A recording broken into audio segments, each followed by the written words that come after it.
Ahojte, rozhodol som sa vám priniesť seriál, kde vás budem informovať o rôznych riešeniach, problémoch, pluginoch a určite si nenechajte ujsť moje tipy, ktoré vám na 100% uľahčia život vo svete zvuku. Dnes začneme s pomerne jednoduchou témou. Mix a mastering. Veľakrát sa stretávam s otázkou, či viem urobiť mastering tomuto alebo tamtomuto. Moja odpoveď je jednoduchá. Áno, viem, ale záleží tiež o aký projekt ide. Pri reklamách sa 90% všetko točí okolo hlasu. Teda hovoríme hlavne o mixáži. Pri hudbe je to trošku iná káva. Hudobný producent trávi polovicu svojho života, aby konečne dokončil svoje hudobné dielo, ktoré sa rozhodne konečne dovliecť do štúdia a nahrať svoju prvú pesničku.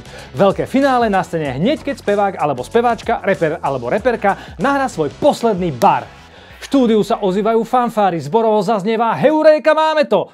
A potom sa to začne. Mix je hlavne o tom, ako nazvučiť, naefektovať, nakomprimovať, ekvalizovať, gateovať jednotlivé nástroje a vokálové stopy.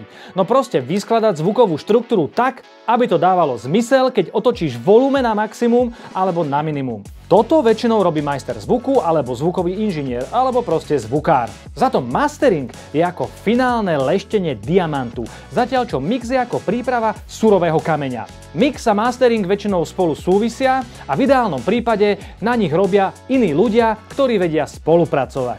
Bolo by ideálne nasadiť si sluchátka, lebo teraz vám ukážem príklad pred masteringom a po masteringu. Kým sú aj tak všetky málo, kým sa vieme zdvihnúť s vládou, kým tu nie sme iba náhodou, po rokoch stále sopla nápadov. Mastering a mix sú dve dôležité časti audioprodukcie.